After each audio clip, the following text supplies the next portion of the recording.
As always, our steadfast liaison to the Board of Selectmen. Gilbert's here, welcome Al. The traffic has probably slowed down the public from attending, so we'll wait till they, I'm sure, surge in here. First order of business, a motion to accept the April minutes. A motion to accept the April minutes as in. Second, all those, any edits, corrections, additions? Didn't see any. All those to accept the minutes as written? Aye. Public comments? Folks here, so we'll move right to the chief's report. Chief? Good evening, everybody. Let's start with the financials and the budget. I know you received the handouts. Before you ask any questions, if you have any, I'm going to give you an update. We're approximately 6 weeks away from the ending of our budget, going to the next fiscal year. That's the ending of the 23-24 fiscal year. With that, I do have a meeting set up next week with our finance officer, Stacey Novitz, and that's to look at any consolidation, line item transfers, or other payments that we have expected to come in. That example would be highway construction projects. We pay out on labor and they come back to the general fund, administrative side of the house, and income level. So that being said, I did have about a half-hour discussion with her this morning. I did the research today for her, and most of the items have to do with labor, because we're short the 3 officers. And that's where we're going to try and mitigate some of it with some of the line transfers. The other would be special appropriations. So Alice will let you know that's probably coming your way. So it looks like if we go to the budget summary that has both the police department and animal control, it looks like, you know, with 2 months to go, looks like we're going to essentially be slightly under budget. We're going to be close to 0. The only expense that I have out there that I don't have I have an approximate somewhere between 30 and 40 is we're updating with the geo, the mapping of the town, and that's not just the police department. Obviously, it's based out here, where's communications, but it's police, fire, and ambulance, and it has to do with the nodes where they go for a call for service. A lot of that has not been updated for over 20 years. Subsequent. Could you just elaborate on that? I'm not sure. When they get a call, when you dial 911, your number comes up, address comes up. It also has an area which would designate response from emergency services.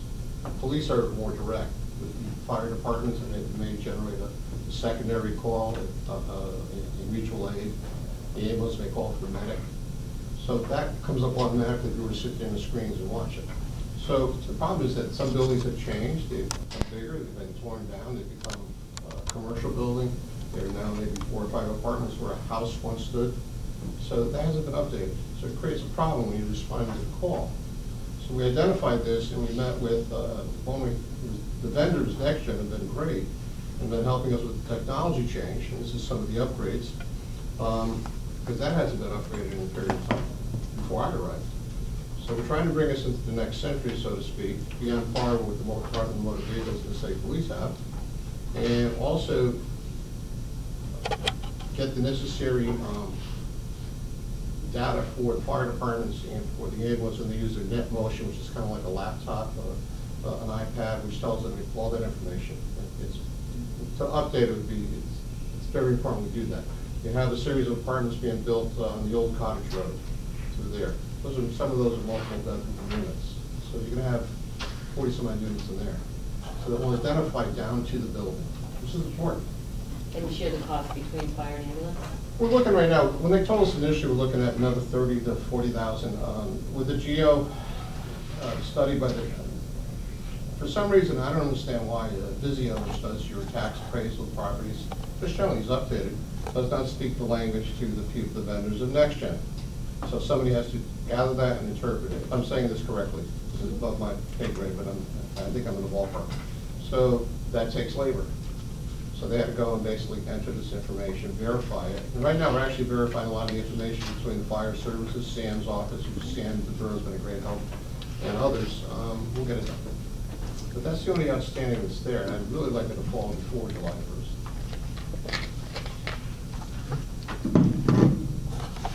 Okay.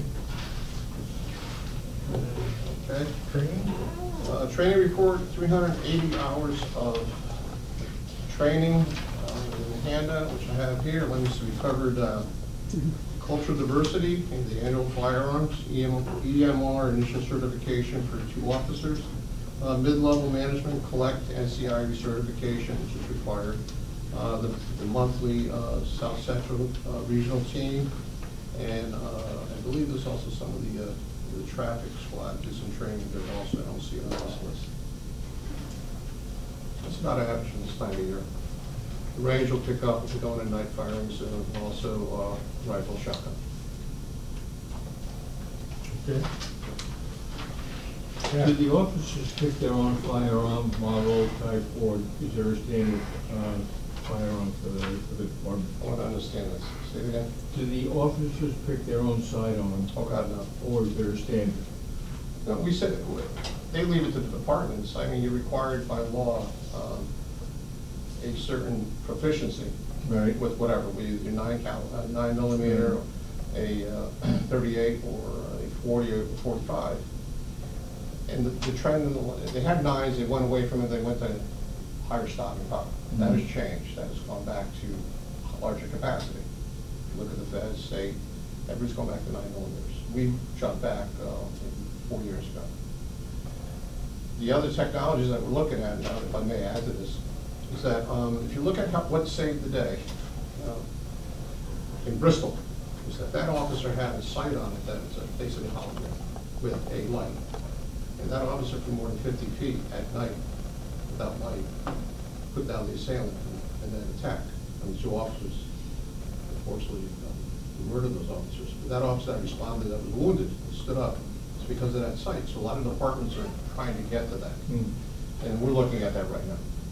Additional expense of that, you're talking $400 a firearm for a sophisticated light system, probably the same for that sophisticated sight system. But you know what? It's worth its weight in gold. The only change additional to that is probably $90 for a new leather holster, because it has to be able to fit. Right.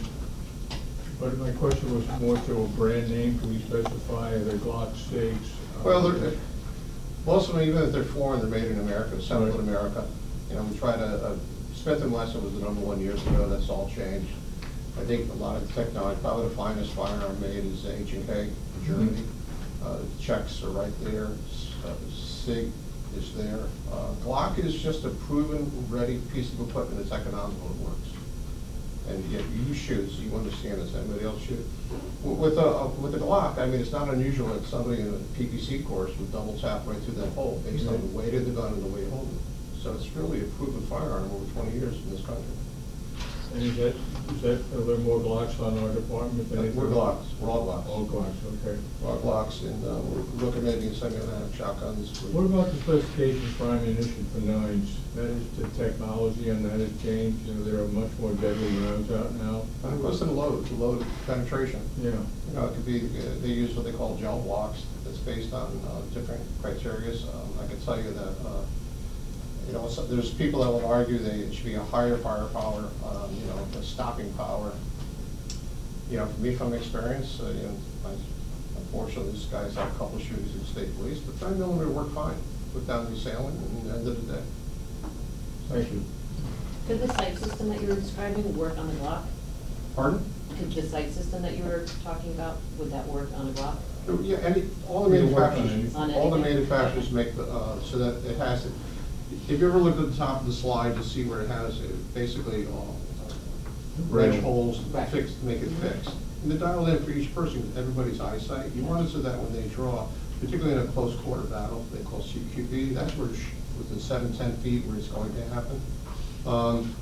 They're able to get on target and respond and do that basically muscle memory. So that's the training. The sight is obviously a longer distance, 50 feet. 50 yards, but it works. So we want our people to go home at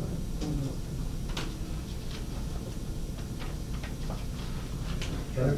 Traffic report. Let me see. We had 24 reported motor vehicle accidents, 4 involving injuries. I feel we say this every time, the leading cause of accidents is, we know, the top four, right? Speeding, inattentiveness, following too close, and we'll call it aggressive driving. We had one assist to the Connecticut State Police, and we had 8 reported private property accidents. Yesterday I was thinking about this. We had an accident in high-speed lane during that real heavy rain, and it took the state police a period of time to get there. I kind of wonder if we didn't go up there and take that left lane and secure that. I mean, you know. Would they, do you have to be requested to do that? It's in the town of Madison. Right. So Madison basically owns all Madison. The state police cover the highways by assumption. Where they have the property authorities, say park, DEP, but we got a 911 call, we can't not go, especially if there's injuries. So it's a public policy thing, so to speak. If we didn't go and something happened, then what would happen?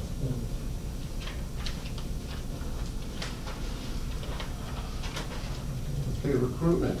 I think you folks have a pretty general idea on that. There is another exam coming up. I'm going to send some of our officers to an open house also in uniform, some of the newer officers that we have at the University of New Haven soon. Also Southern's doing one.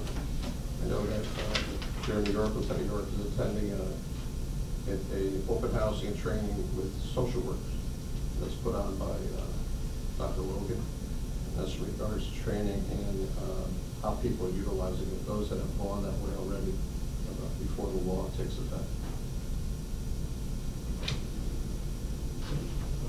I know we have one lateral transfer still planning for July 1. Yes. Are we at the point where we want to Getting all my testing back now and then. keep our fingers crossed? Are we at the point where, given the fact that I know we have looked at are moving ahead with an officer for the academy, but are we at the point where we want to consider any other initiatives to try to recruit experienced officers at this point? We're on all what they call the officers search for the jobs, Officer 1. I'm getting more inquiries from dispatchers than I am from police officers right now, based on that. I think as people, we have an officer, we use the example of the officer that leaves the department, comes to us, and decides to go back to his department. We have to get, I would love to get a lot of officers, but I think we talked about this last time. We have to find the right fit for our agency. We worked hard to excel, to give 110%. I'll use the term do the best. I just want to make sure we find the person that really shares that and is committed to that. And we talked to a lot of people, but you can tell they're not going to work at nights. I think a lateral, we talked about this also, somewhere between that 5 to 7 year that wants to come home, so to speak. Maybe was raised in Madison, did policing in another town. I think it's probably a better fit. It's a challenge, and every meeting we go to, the one we went to that they spoke about last night, yesterday, the same thing. This is universal, and I'm not sure. It's kind of like now when somebody gets the great hire, it's like people are like, how did we get them? We were out there, we did talk to that kid, or I've never seen it this way. And I almost think it's going to take something that, example, the state of Connecticut now, if you have a bachelor's degree and you're paying student loans, you become a police officer and you serve 2 years, we wait what you owe to whatever university will pay. Something big incentive-wise that way. To get them to, okay, that's a big deal. And if you serve in certain communities, and we could put, and we're looking towards what your suggestion was way back last year.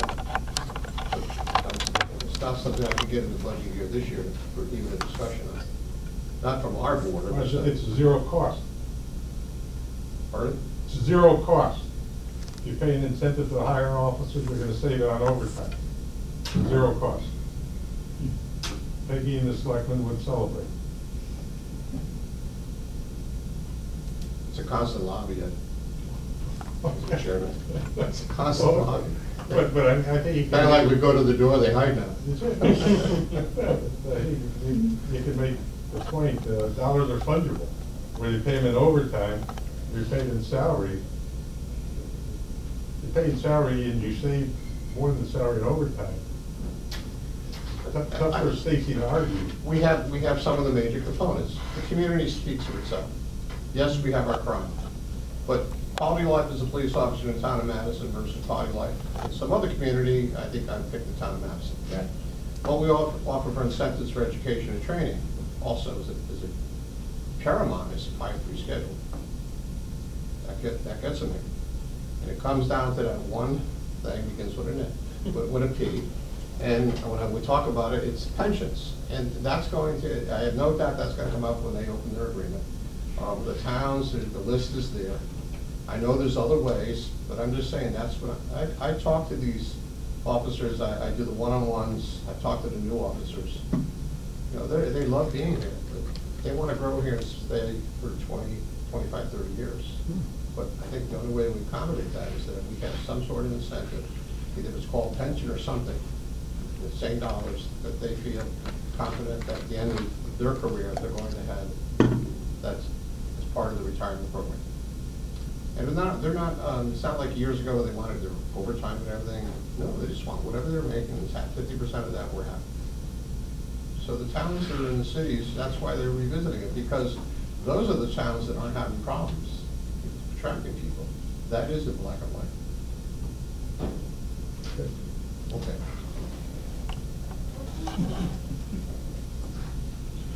All right, community calendar. I don't think that's changed much when we spoke about last. There was some logistics on some of the events.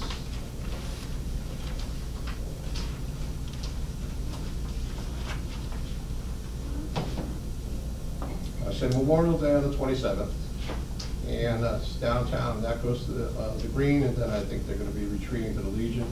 That's probably not going to be more than less than 2 hours long, including the ceremony. What's new is the Children's 4th of July parade we spoke about last month, and that's Madison Beach Club. Charlie Waltz is the architect of that. And that's on the 29th, or rain date of the 30th, and that's downtown, Crushing down by the club. 4th of July parade on the 4th, Exchange Club. Concert on the Green is the 4th also with a rain date. That's going to be a busy day in the town of Madison. Fireworks on the 5th, rain date of the 12th. Very important, the Beachcomber Night on the 15th, downtown, to the chamber in support of them. And of course, we start in the fall with all the events we have. Just out of curiosity, which is the bigger kind of population event? Is it the Memorial Day Parade or the 4th of July? Or the Memorial Day is very small. It seems to dwindle with numbers with those that are still active in the Legion or the VFW. I mean, the people that turn out are very respectful, but I'm saying the participants, most of them are motorized in cars. The 4th of July is Bumming big. around. Fourth of July parade, it gets bigger and bigger every year. Yeah. And Tony keeps calling us, hey, you got any of the bands we could call? Yeah, and I think with the weekends compressed like that, it becomes a very busy time. We'll probably be 60,000 people in town for those 2 days. That'd be my guess. Okay. Regional shared services, I did start a conversation with Chief DeMayo again. And I think I told you that we have an acting town manager right now in the town of Clinton. I knew that, I think there was, you did mention. Yeah. So is it an internal person that's acting? They hired somebody who's like a freelancer, who's in there paying, being paid a consulting type rate. So I think they're trying to figure out what the fit's gonna be. They did interview, I think, like 6 folks, candidates. I'm not sure what came out of that. Okay. Traffic. Well, I don't have any chief's correspondence, I'm sorry. Had a couple of phone calls that have to do with logistics for the parades and stuff like that. But, traffic? one of the things that we might have talked about it, but the headline story about the cameras installed, I had a couple of people that kind of is one of the things they remember happening. That was one of the things that they got an interest in. So do you have any? I know that we've got a contract that you signed. Do you have any comments? Well, they're working on it right now. Yeah, I had an interest, I did have a contact. It was a conversation that came out of Cato Institute, Libertarian. So, I try to explain to people that, listen, you can't walk down Main Street without going by a half a dozen cameras. You know, you're in the public entity. Where the cameras are also, they're not going to be photographing your front door or inside your house. Also, you walk in neighborhoods with the Ring cameras. There aren't people's Ring cameras. The expectation of privacy is not there. I think they're trying to look more towards a approach by big government to broach their rights. That was a good way of saying it. Well, But we've already, supposedly, have we gone past all these obstacles? We've signed the contract that. We're beyond that. Yeah, 8 or 10 cameras. We're beyond it. We explained it in detail in Right. meetings. We did a presentation 3 times. Right. Right down to, we used placards, we used screen, it would make Russell Rowe proud. I mean, I don't know how else to explain it. Well, the only thing I think, Ed's, because I've had a call too, is the lead time. When we first had a serious discussion about this, we were looking at about 10 weeks, I believe was the number. And I think, Could have been. yeah, I think the article now is 6 weeks old. So people are starting to say, are we 4 weeks, 5 weeks away from fruition? They're looking for something a little more definitive. I work with vendors. Understand? And I'm at the mercy of vendors. So am I. I Yeah, work with so then you vendors. understand it then. I've got 12-week lead time in India, but it works. Yeah. If it does evolve the ship. Right now, they're identifying, we have to, anything that goes on a pole requires permission. Anything that goes in a right-of-way by the state requires basically, they get granted to us, or we have to apply for an encroachment permit. I don't have any of those. From I have- residents, you mean? Pardon? Is this from? To place it there. Any of those signs you see alongside the road require encroachment. Speed signs, crosswalks. So, when you ask, and I know you always keep trying to, the fish is, when do I expect the sign? Correct. I have other people in that supply of the cameras to make this happen. They tell us when we sit down, they tell us when, give us the design, they tell us when they want to take the check or get the PO. And then we try to push them along. Some things I've learned from the past. I held a payment for my car upfits until they physically picked up the cars and put the equipment in recently. And then I handed them the check, this was sitting on my desk for 3 weeks. Yeah. The shovel doesn't move by itself. So, to answer your question, I would like to see them as soon as possible. Doug Harkins, Captain Harkins is running with this, and he's on the phone with them weekly. Let's get it going, let's get it going. I think you can see the ones that are on telephone poles where the town has the overhead lights, night lights, those are gonna go immediately. Once they have them in place and Eversource says it's to go. It's just working through bureaucracy right now. Will there be? Physical cameras they have, all this stuff's ready to go. Obviously, there'll be a training session for dispatch to coordinate how the information will come in and will be passed out. What do you mean by that? What I mean is that when the camera information comes in, where does that, all right, let me back up. When the camera focuses on a license plate, who reads that? Does dispatch get that information to see that? They'll get it secondary, it goes right to the vehicles. Okay. It goes through the fire office vehicles. Okay. They get, so I'm sitting at the Pines, it's 3 in the morning, and I'm hitting on 3 cars just got off, Route Right. 79, they're heading south towards Route 1. Guess what they probably are? Correct, okay. I'm gonna start moving that way. Patrol's gonna know. Duty sergeant, for people in the area. All right. Are there It's sort of that. Are there prototype manuals that would be available for the officers to look at now to start to maybe figure out, okay, how am I gonna be receiving this, what am I gonna get, what questions might be precipitated? It's as ahead of difficult as a the ring actual- camera. Hmm?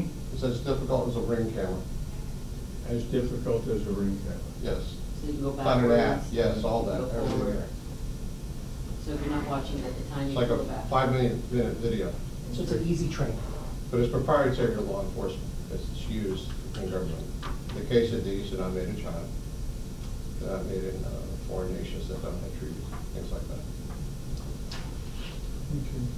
Well, it's, you know, it is, I think, gonna be one of those, you know, milestone installations that says 2 years from now, 3 years from now, gee, what do we do before that? I find public policy to be very interesting. Yeah. And I think that people, I think that, you know, sometimes it's an iPhone. Some people can make the 20-minute conversation, and some people can say it's an iPhone and tell you in 5 points. I think people are making more of it, not people, a small group are making more of this. And I've had this discussion with the Board of Selectmen, with Peggy, most recently, it was 2 days ago. We're always gonna have people disagree with something we do in government. Our job is to do what's best for the community as a whole, and that's what we do. I went to a meeting where someone was trying to beat me up on the electric car at the school, saying it was tied to the Academy School project. I'm trying to figure it out. Where did you get your information? No, it's not. It's not. Yes, it's called a Mustang, but it's, if you're listening, it's basically the Ford Taurus with the same engine that's in, it's what they call it. It's got big boxy, you hold 4 people, good size, can sit in the thing, put a prisoner in it, and it has a back trunk to put stuff in. I just think a lot of it is people that they maybe be happy reading it, researching it, and they go up. You know, and I watched this in a meeting that, I don't know if you were at that meeting, it's just before the Board of Finance. There's a group there, and it's, the information was, it was inaccurate, and I'm trying to understand where they gleaned that from. You know, and so I did my best to correct people, to the point where someone asked me to hush whether we keep talking, but listen, we do the best what it is for the community as a whole. We do what's best for government, best practices. There's nothing nefarious. We're trying to keep this community safe, people feel protected. That's it. I'm sorry. Some of our citizens are also concerned about levels of privacy, and they frame the questions in terms of who sees the database of the vehicles whose license plates have been recorded as they come into town. How long is that data kept, and who has access to it? I guess I'm following up Tom's. In addition to preparing our officers for how they're going to make use of this technology, I think the selectmen are hoping the police commission will develop some policies around, what should I say, the collection, retention, and access to the data. It's clear some of our citizens are concerned about that, and I guess we would urge the commission to develop some policies around those the database questions. What would be helpful, I think, Ed, because the database, a good database depends upon good questions. So rather than have us sit here and come up with some kind of a manifest where all the data is, why don't you within your group give us a list of the questions you get, so we can be preemptive in getting ahead of the questions? Because if you start to hear the same question phrased 4 or 5 different ways by 4 or 5 different people, it's still the same question. So give us a list of some of the questions and let us get ahead of the deal. Yeah, I think I do generally do that, and the chief and his colleagues have probably run into this in almost every town.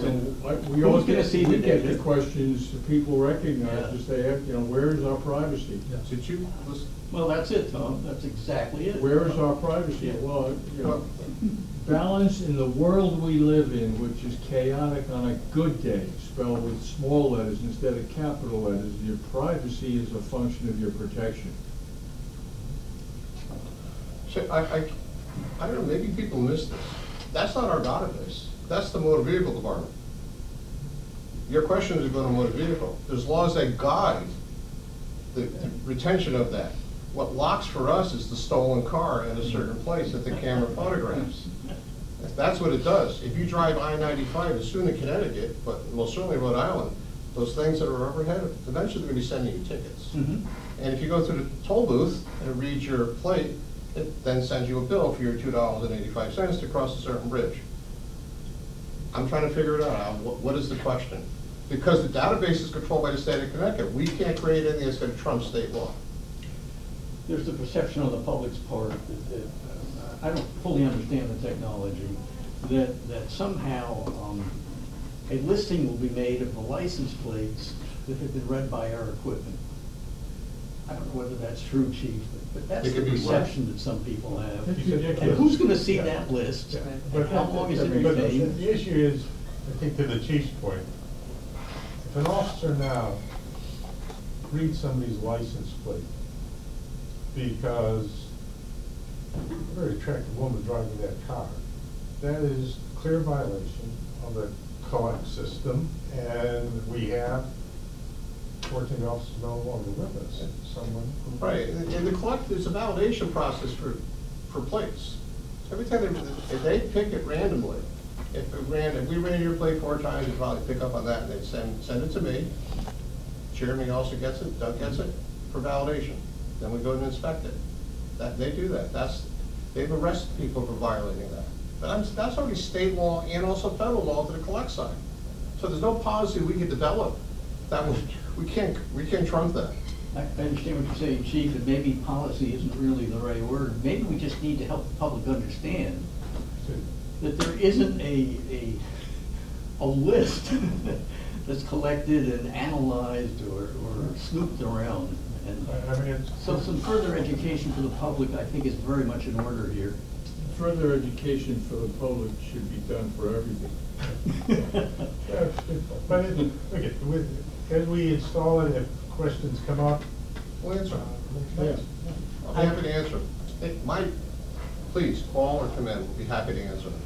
This would, if there's public out there that has any questions about the impending utilization of the cameras, where the information is going, please come to the next police commissioners meeting during the section for public comments and ask us that question. We will be very glad to answer it here in person. Michael? So I think kind of following up with Al and maybe on the same idea is, I think people are wondering, okay, you know, at 1 AM it's generating every time Al goes south on Route 1. So how long is that data going to be staying in a database of a picture of Al driving south on Route 1? I think that's, because I had kind of a similar question, is how long do we keep that information on Unless Al there's- Wednesday night at 1 AM Mhm. when down Route 1? Okay. Generally, 60, 90 days won't be, unless it's been, what they do is the officer's investigation, there's arrest, there's a stop, that locks it, that puts it into a database. If I were to go down the road and stop you, on the screen in the MRT would come up your plate if you've been stopped so many times within the last 30, 60, 90 days. Why? Good example. Oh, officer, I didn't know I had my cell phone. But you look and there's like 5 stops for cell phone in the last 3 weeks. You get it? Okay, so that's there, but that clears out, because you Yeah. couldn't store all that data. Right. Our body cams are on basically 24/7. The car cams are on basically 24/7. How many pictures of plates, businesses, people you think they, and that clears out. Unless we have an investigation read, it doesn't. You It don't stays hold it. 60, 90 We days. can only recall it to a certain time.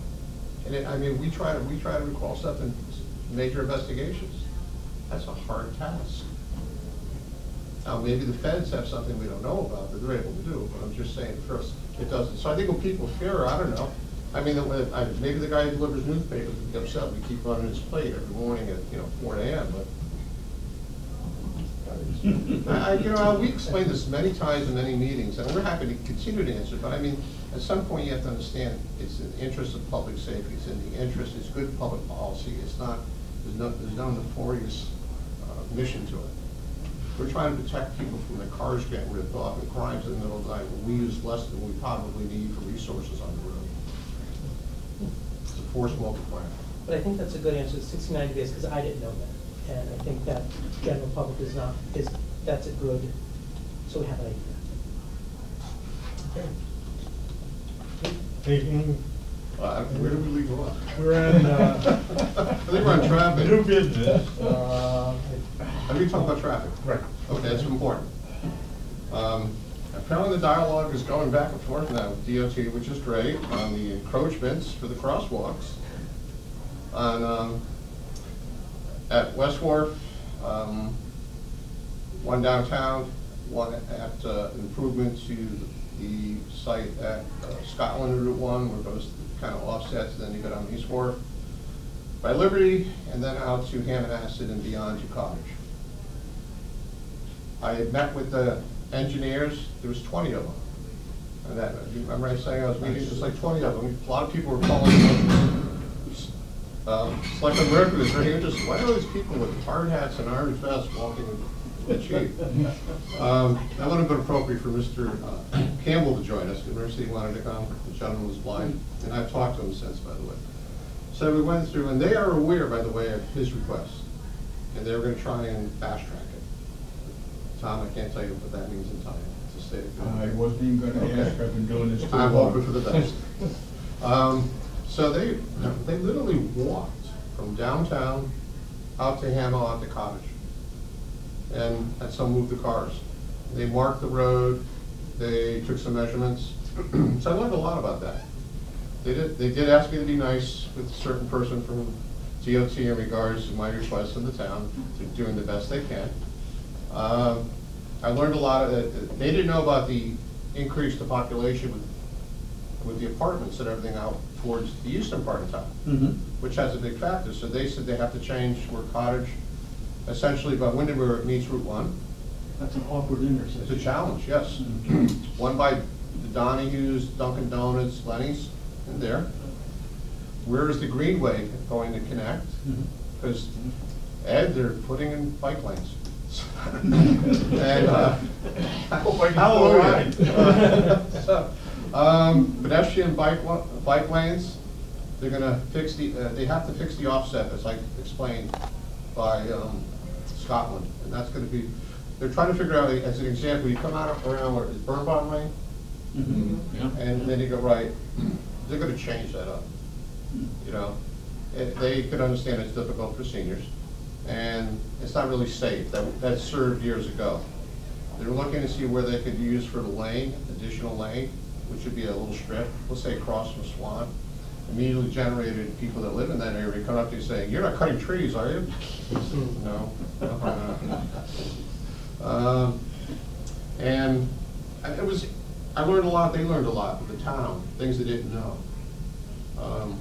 They were looking for, and Al, don't laugh, would the town ever consider or in support if we were to put roundabouts, rotaries?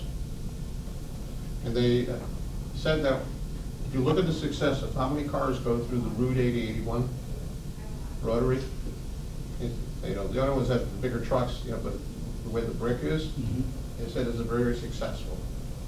So you really should consider, and that's going to be in the study. You know, consider roundabouts. Where were they thinking they might like those? We talked about 79 Route 1, we talked about down by the library. It's actually bigger than the area of 8180. Because they had the overlays and all that. So it was actually, it was nice to hear. They told me they'd send me a draft report in 3 months, and that I have to respond to certain things as the LTA. And then, of course, I asked your question. They couldn't answer that. Well, when will we expect this to happen? I said, well, the gentleman who made the request, the blind gentleman, Mr. Campbell, we're going to work on that. And I called Mr. Campbell, talking to get a week, and explained that out to him. He was happy to hear that. My signs are ready to go, the signs of crosswalks. If I can get people, by the way, the stakes that you see in the corner of your property that your people are removing to cut the lawn, you need to put those back, because those were called before you dig for me. So those are ready to go. Does the state keep a record of the lost hubcaps on the roundabout between 80 and 81 because of the height of the bricks? Is that a trivia question? No. Tom, I don't know. I think the fact that they spent time here that was monumental for me, because we've made so many requests. You know, we've talked about, we did not approve up by where Horton's development wants to go in, north on the connector. So they had to get an independent to look at that. Thank goodness we did, because now we're talking about up to 30 more units. You know, so, and it did meet with the town planner also to go over this stuff. So it's moving along. I don't know. I know it's frustrating. I hear from I have my citizens call and tell me, you know, how we doing, Jack? It's moving along. One woman saw the stakes go out. She's getting excited. And then she said it disappeared. She called me. And I go find the golf course cut the lawn. So, but they're gonna probably next week some of this will start appearing, and I hope they execute the encroachment warrants, or at least for the crosswalks before the summer hits us. Get the roads marked, crosswalks in, strobes, you press the button, the strobes, slows traffic down. So. I've seen so many scary moments over by that Dunkin' Donuts, because the people come from Hamo and they run across Route 1, little kids, and, I mean, that one, I really hope we can do something this summer for that, especially, because that terrifies me. Chief, they didn't make any commitments. And they fly. Pardon? They didn't make any That's Hamo, commitments about Wisconsin. putting in crosswalks. They're just gonna study it now? No. You folks did this. You hired the company to do the study. Study because they have to build them. You have to build the ramps. ADA, you have to have the ramps. That's the deal. It's on state property. So, example, where you come down the hill, right where West Wharf meets Route 1, across the street, there's a ramp in there already. There's one by where Charlie Walsh's property is, a ramp there. So that crosswalk, which is ours, I'm okay to put that in. I'm gonna go ahead and put those in. Very soon, you'll see the crosswalk at West Wharf and Route 1, you'll see the crosswalk, not crossing Route 1, I need the encroachment permit issued, which is coming soon. Only took us 2.5, 3 years. And then you'll see those also at Cottage, and you'll see them at Liberty. So, the strobes. And you have a sense this will happen, it's just a question of time, or are they studying it? No, they have to issue the encroachments to cross Route 1, to cross West Wharf, to cross the hill, to cross Liberty. No, we have that, it's granted. We voted on this and talked about this for the last 3 years. The equipment is, right now, it's on-site, the boards will lie down, they're dialing them in. So, the solar power. You look skeptical. You know, I'm just wondering, I'll be able to turn left in 2030. So, all right, that's my traffic report. I know it's long-winded, but you got the gist of what's going on? Well, but those are key issues in terms of the impact on the community. I mean, you know, particularly if we're talking about considering roundabouts, I mean, those are serious and any Madison residents, particularly if they don't, you know, read the paper very much, is gonna potentially wake up somewhere. What happened? It's just not, the schedule's not the same. I know Greenway people would love to see that progress. The bike lanes, when they told me, no, we're putting bike lanes. You said bike lanes? Yeah, I said, seriously, because yes.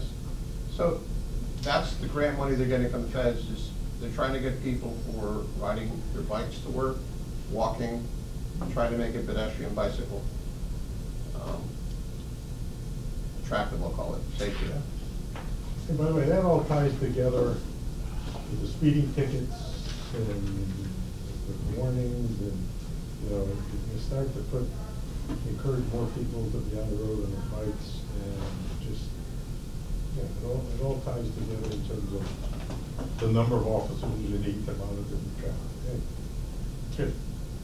So, anything else? Yeah? No, I've covered most of I this. think you did. I think there's some others. New business or issues? And we hope the budget passes. How's that? I have one item. Sure. Good chairman. You know, recognizing or recalling some of the issues we've talked about in the past, they're related to certainly our population. One of the things that I think we've all absorbed is that we're not a pure beach town, but we are a beach community with population surges and visitor surges. And I'm just thinking, we're right at the start of, quote, the season, as they call it. Is there anything you think we might want to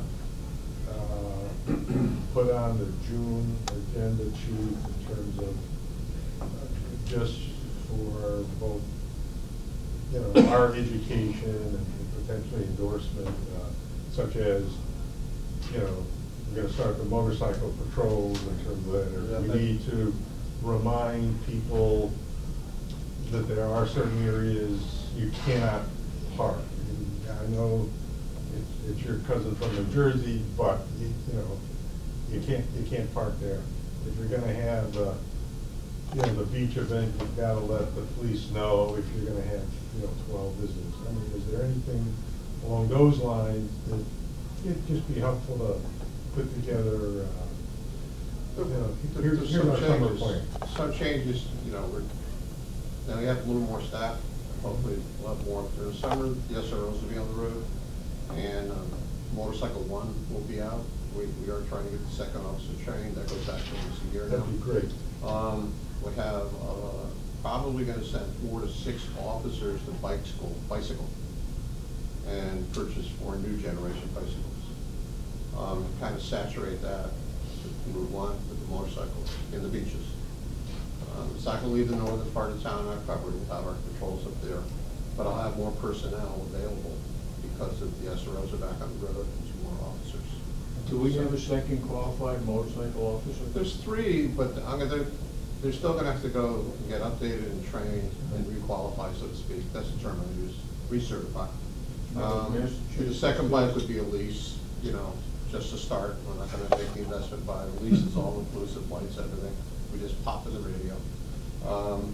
And I think the 2 bikes, and I had a meeting today with John Palmer, who's our lead motorcycle officer, who's years with the David PD, and he had some ideas, and we were discussing how basically Route 1 South could be covered with the 2 bikes.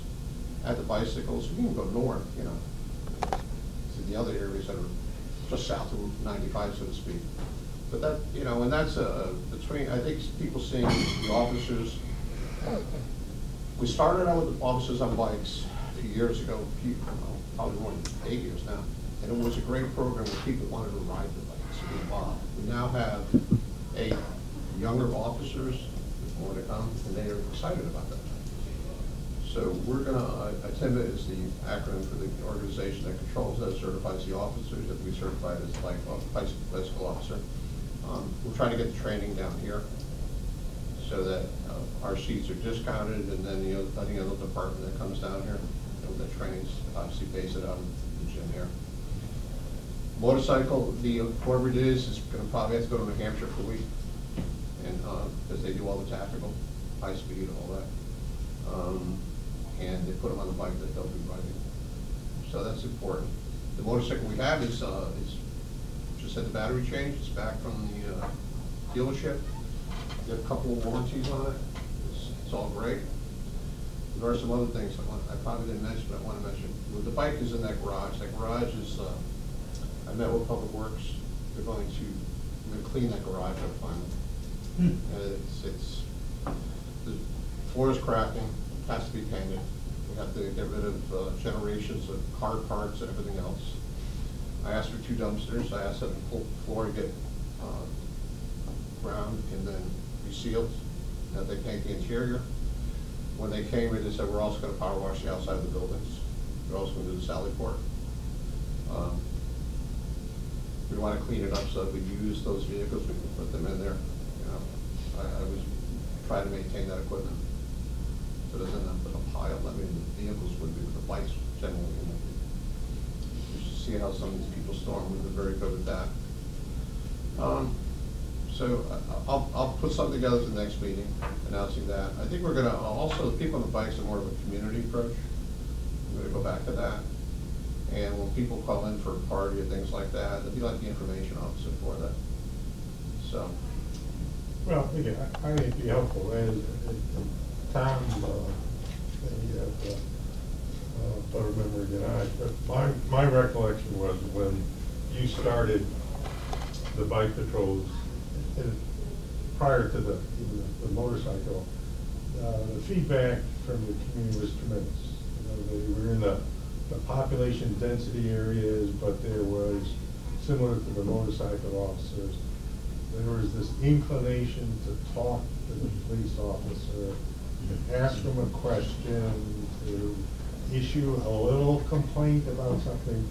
But if one of the things that we've established, and you know, COVID got us out of a lot of things, took us a lot of things away from this. But one of the things we established is this is a department that's engaged with the community. And the way you engage with the community is you talk to them and you listen to them, and whether it's, you know, business on Route 1 or somebody that's out cutting their lawn.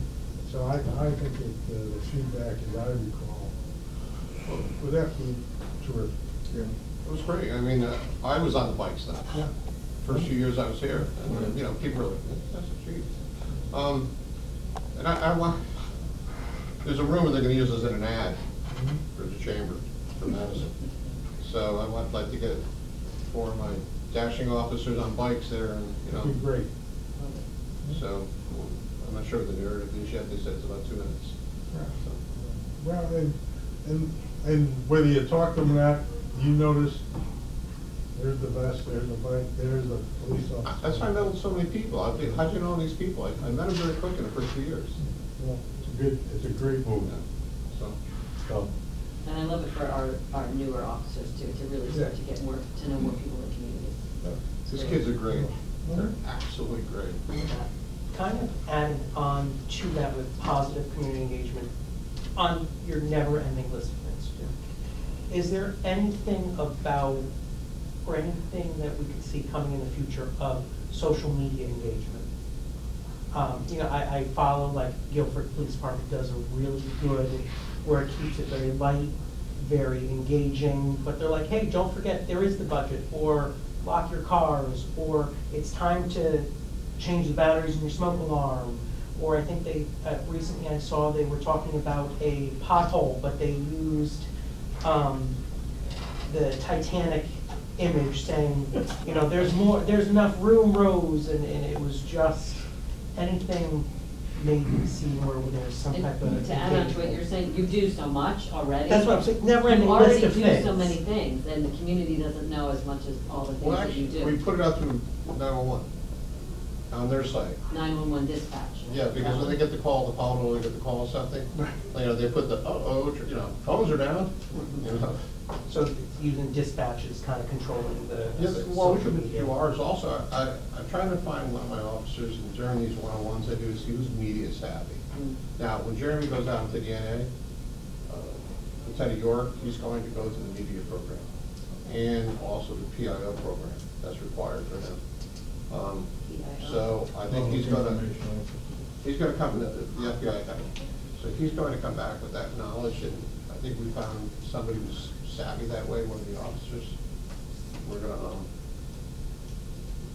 to do the best we can. But thank you, and actually, if you want to help or get involved.